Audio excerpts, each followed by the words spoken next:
Welcome to this episode of Riding Shotgun with Charlie. This one's going to look a little different, it's going to feel a little different, and it's going to sound a little different. I was fortunate enough to have a booth at the NRA annual meetings Radio Row, which is something new the NRA is doing at their annual meetings. I was able to do a number of audio-only interviews, and what you're about to hear is one of those.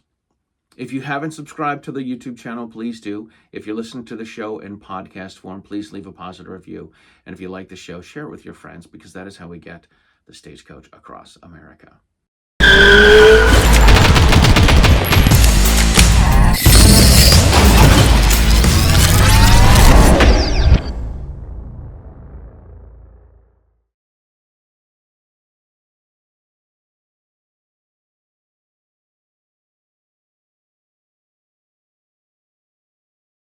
All right, ladies and gentlemen, so here we are. We are in Boxborough, Massachusetts. It is April 20th, 2025, and it is Easter morning for mere mortals. But yesterday was the 250th anniversary of the firing of the shot heard around the world, and that was right down the road in Lexington and Concord, as we call it here. It was at the Old North Bridge. Yesterday was the 250th celebration, and last night, the Gun Owners Action League, which is the state's pro-gun group, had a huge event, and one of the people that came up to the event from out of state was Alex Shay from GOA. That's right. Hey, I'm Alex Shay, GOA, West Virginia State Director and Caliber Club Specialist, when working hard every day, fighting for those inalienable human rights we all love so much. Oh, that sounds so awesome when you say that. That is great. So you, we've run into each other everywhere? Everywhere. From SHOT Show Everywhere. to... SHOT Show, I think USCCA Expo a couple years back, Gun Rights Policy Convention, and definitely G.O.A.L.S. And definitely G.O.A.L.S last year, which we're gonna talk about. So we will get to that too. You are a complete maniac in that you run around with all this energy, pushing for the no compromise. Well, you got to have energy if you're going to talk about no compromise. So I like to tell people that tyranny never sleeps, and neither does Alex Shay. So That's awesome. You got to stay with them. But yeah, I got into this gig and I hear the origin story of Alex Shay from GOA.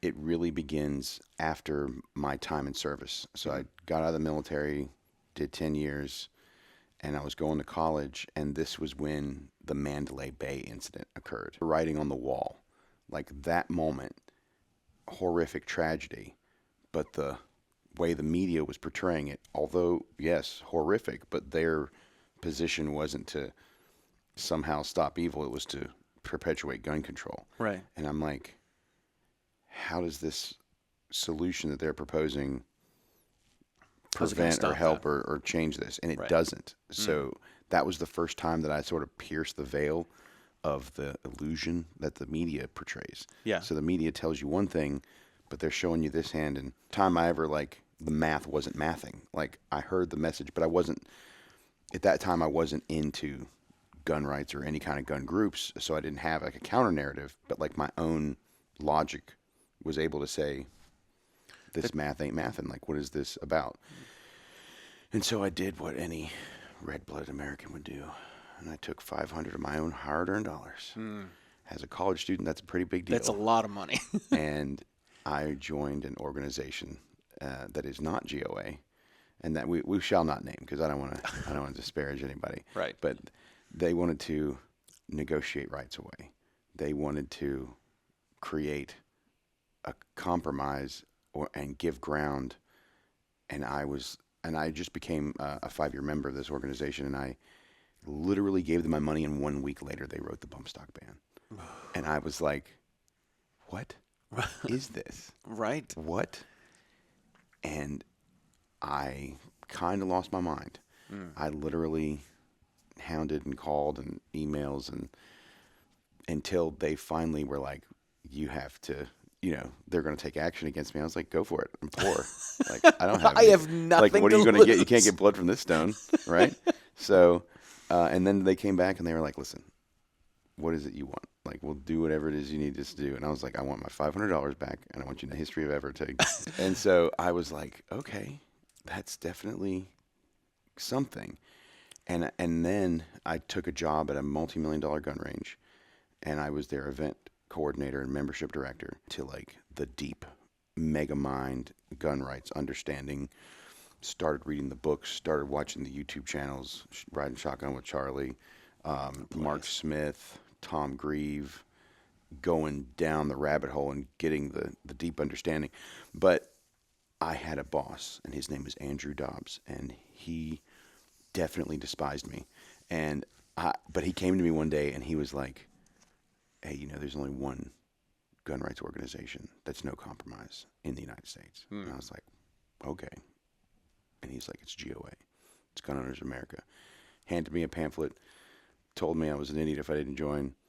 And I was like, fool me once, shame on Shame you. on me. Right, shame on me, fool me twice, shame on you, or whatever. And I was like, You don't get fooled. so I don't, you can't, you get fooled once, you can't get fooled again. Okay? They got a saying in Texas. I think right. they have it in Oklahoma. That's exactly right. And so I did the research, and I literally could not find a single instance of anyone negatively portraying GOA other than anti-gunners, which was good. Right. And so, unbeknownst to GOA, Alex Shay became very aware of their organization, and I just started calling them, and they don't know who I am. Yeah. So literally looked it up online. Their number is right there on the webpage. And I was like, "Hey, I'm Alex Shay. I live in West Virginia. I need you to send me some pamphlets." Cool. Next day, "Hey, I'm Alex Shay. I need you to send me some swag." Cool. "Hey, I'm Alex Shay. Send me hats. Send me this. Send me that. Send me. So the people who answer the calls are not the people like at the top, right? Right. So they're just doing it. They're just answering the call. They're just doing. They're Right. just sending me the stuff. So eventually, over the course of like 6 or 7 months, somebody in like the accounting department is like, "What is going on, and where's all this stuff going, and who is this person?" Right. And it's just swag and brochures. Right. And they were like, "We don't know. We don't know who this is. We don't know where this stuff's going." They thought I was like a siphon of some kind, Like you're buying the stuff and right, destroying like it, I'm, right? like, or selling it on eBay or something. Oh my gosh. And I literally was secret shopped. One of the higher ups No way. came up to Morgantown, West Virginia, to a place called Defense in Depth, which is that multi-million-dollar range I worked at initially. And they came in, and as soon as they hit the door, I had a pamphlet in my hand, and I said, "Hello, fine citizen. Have you heard the good word of GOA?" And he was like, "I've been made." I don't even know. And I'm like, "No, let me get you a tour of the facility. Walk around, smoking, joking, show him the range, the lanes, the virtual reality simulator, the classrooms. Then would you like to join our traveling through town? Great. Well, you want to be a GOA member? It's only $25. It's non-recurring." And he's like, "No, I'm good. I'm already a member." I'm like, "Oh, cool, great. So what can I do for you? Would you like to buy a gun today?" Or Right. Get you some ammo. I'm just like waiting Right. for the shoe to fall. Like, what are you doing here?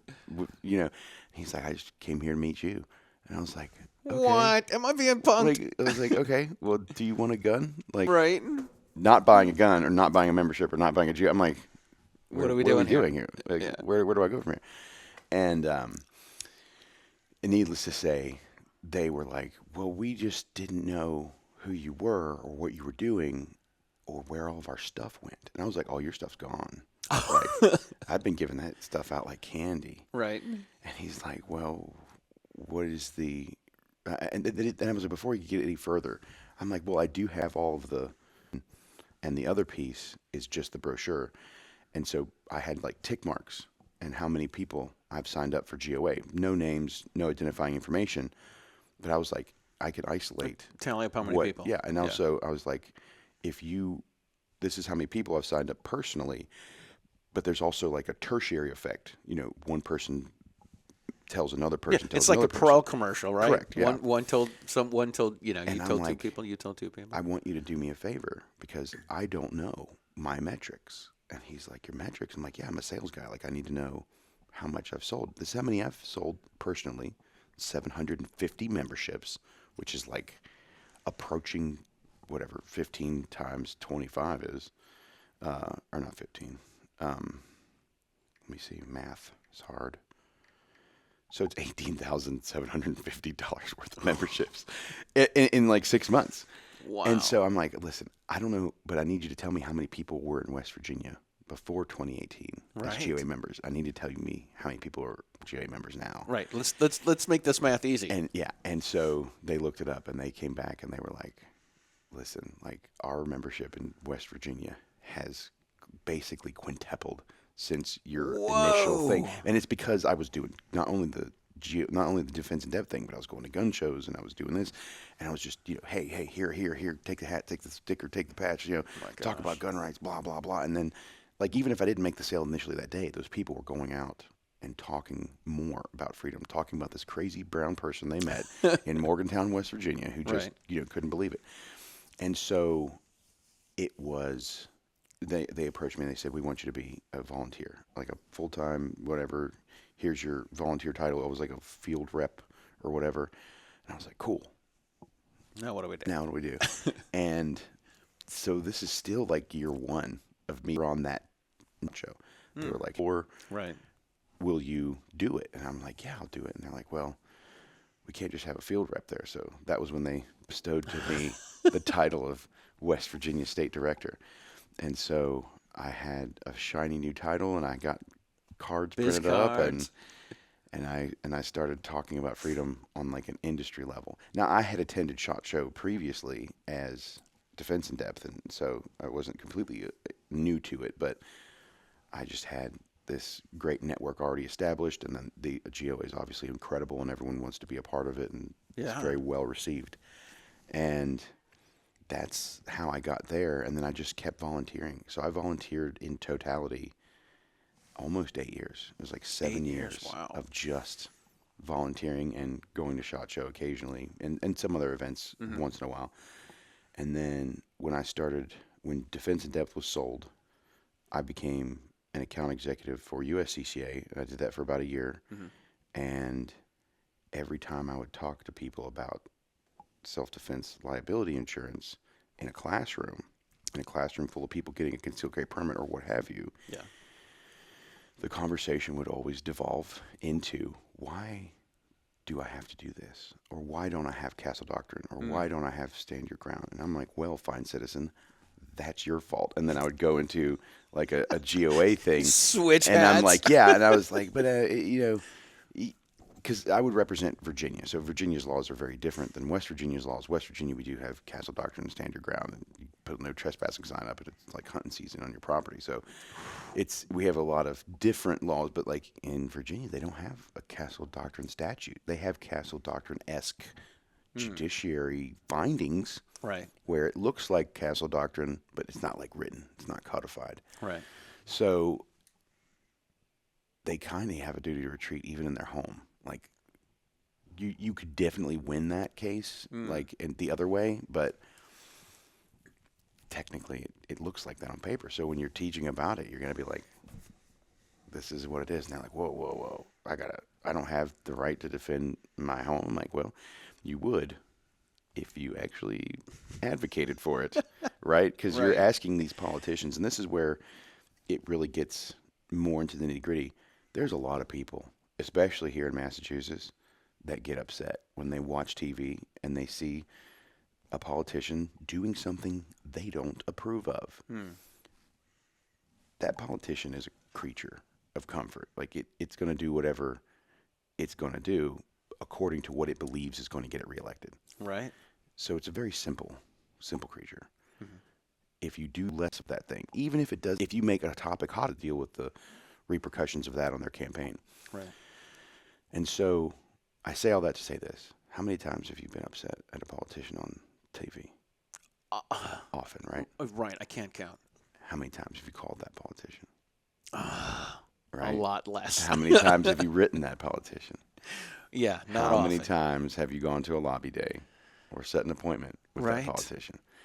So what do you want them to do? They don't have ESPN, bro. They're not psychic.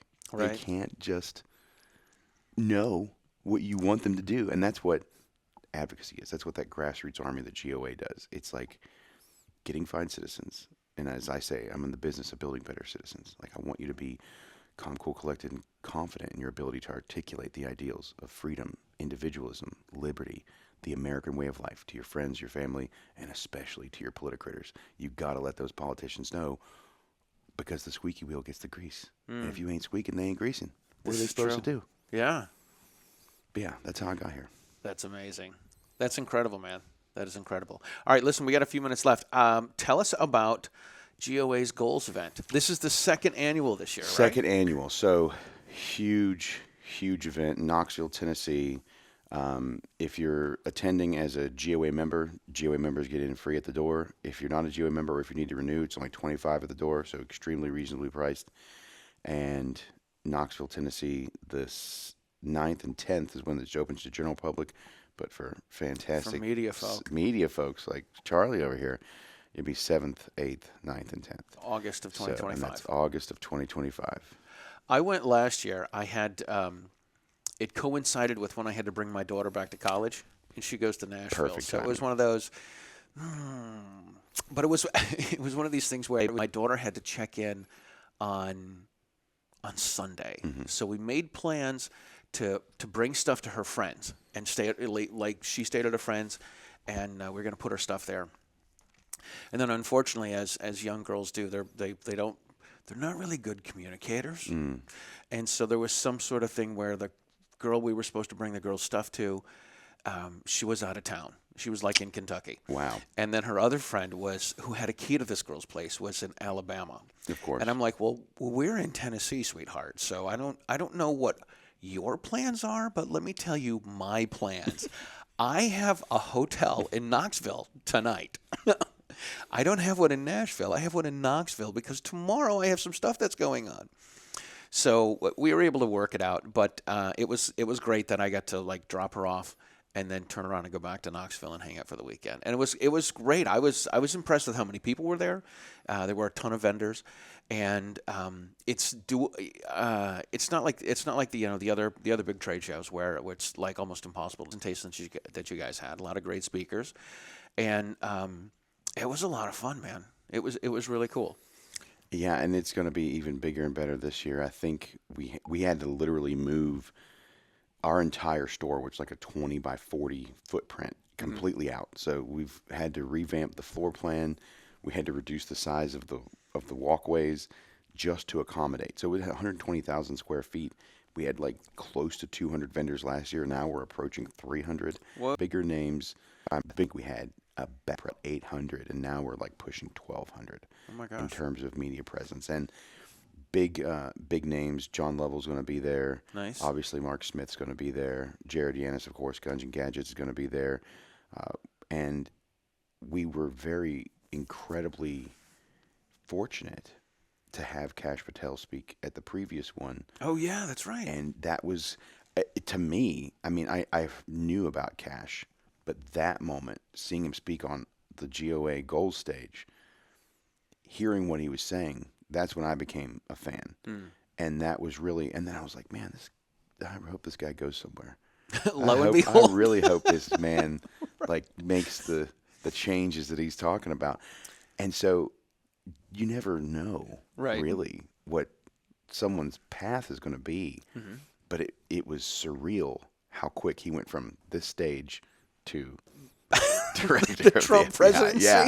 And I was like, wow. Like, and we actually had a video, a tape that was recorded for Gun Owners of America, and Donald Trump released it at our Goals event. So there was a moment where he was actually addressing our crowd. Oh, that's fantastic. And that video was so well received. And to be fair, there's a lot of skeptical gun owners when it comes to Donald Trump. He grew up in New York, individual, Right. in terms of which, love or hate bump stocks. They're a novelty item. But the problem is that they make this piece of plastic, and now they're saying it's a machine gun. And Right. the dangerous part is the government, especially the executive branch of the government, shouldn't just have a magical fairy wand where they just snap their fingers and say, Alakazam, this is now a felony punishable by 25 years in prison and a $250,000 fine Right. because we said so. Like, that ain't separation of powers. That's like monarch level power. It totally is, and I grew up in a world where we had a secretary, and the secretary now becomes the office manager, and then the custodian becomes the director of the physical plant or the director of custodial arts. It's the same job. They just change the titles. Right. And, sometimes we see people do this with their gender. But to do this with and take this hunk of plastic, this stock, and say, oh, no, this is a machine gun. No, that's not a machine gun. That's not what the definition of a machine gun is. And it's their definition. Right. It's not like I made the definition. You made the definition, and now you're looking at it cross-eyed, trying your hardest to squint and make it into what you want to interpret it to be. And it's like, no. Right. That's not what a legislature is. And like I said, there's two schools of thought. I've been a fan of Donald Trump. I've voted for him in every election I've had. Mm-hmm. And that was one thing that was very upsetting to me and a lot of gun owners. So the two schools of thought are that he is a super genius and is playing fifth dimensional chess, and that he created this executive order to violate basically constitutional precedent so that it could be struck down, which is what we did in Cargill. So GOA took it womb to tomb all the way to the Supreme Court, bump stock ban, completely dead. Precedent set at the Supreme Court level. The government cannot just arbitrarily create legislation out of thin air, especially not from the executive branch. Right. That was the piece. So if we're looking at the Thanos glove of power stones, right, you have the executive, legislative, and judicial, okay? And that's what makes our three powers that's what our power is in the United States. That executive order meant that the executive could create law at the snap of a finger. So it would take the power of the legislature. During that time, the reason that flew is because of a doctrine called Chevron deference. Oh, yeah, which they got rid of, thank God. And it was actually here, I believe, in Massachusetts that happened. It was the Loper versus Raimondo case. It was about fishing. So it was the only case in American history to be tried by the Third Amendment. You know what Third Amendment is? No. Yeah, come on, you definitely do. I don't. Third Amendment. Oh God! Now I didn't know there was a test, man. All right. Well, it's no quartering of troops. Oh, okay. Right. All right. And you're like, by the government to have auditors on their boat, but those auditors were not only living on the boat, which is where you can't quarter federal troops. So even though they're not a soldier, it's still federal agents. They were being told to be on these boats. These boats are no bigger than the room we're in. Right. This is very tight space. They were going to have to feed them, house them, and pay them $700 a day to count fish on their boat. What? This is where it was like egregious oil tanker that crad. But the ecological ramifications were going to be maritime things. Right. And they sort of threw their hands up and said, we don't want to make this decision. We want our subject matter experts at the EPA to make this decision. And at that moment, they deferred their judicial power to the executive branch because they didn't know enough, or that was their claim. Oh my gosh. And that became Chevron deference. Not a big deal in that Chevron case. Horrific deal for the next 40 years. So for 40 years, all the alphabet agencies, FEC, DEA, FBI, ATF, they are all just, you have to defer to our expertise. Supreme Court, you don't get to tell us what to do. We tell you what to do. Yeah. And so that's that other power stone. So when the executive branch had the ability to make legislation and they had the ability to interpret that legislation as they see fit because of Chevron deference, all three powers were reunited. And that's what we cast asunder with our revolution was this. And so Loper versus Raimondo has destroyed that. Chevron deference is now in the annals of history, garbage pail, right? And the Cargill case, we've destroyed this executive ability to just reinterpret laws they want to. So for the first time in almost half a century, we have separations of power again. Thank God. And we're riding high. That's where you see all these great cases. Caetano, also out of Massachusetts. You have Bruin out of New York, and we're back. We're so back. That's awesome. All right, listen, we got to go. Where can people find you and all the GOA stuff? So check out GOA, www.gunowners.org. Incredible. And check out the G.O.A.L.S website and check out the socials. I'm Finest Citizen on Instagram, but look at all the GOA socials. Follow us on there, GOA events. You can see what we're doing, where we're going, and how we're going to be there. But we're everywhere. And if you see me, I'll probably be wearing a big old American flag shirt. Come give me a high five. say hello. I'll give you some cool swag. That sounds awesome, man. Thank you so much for being on. We'll talk to you later. Appreciate you, brother. All right.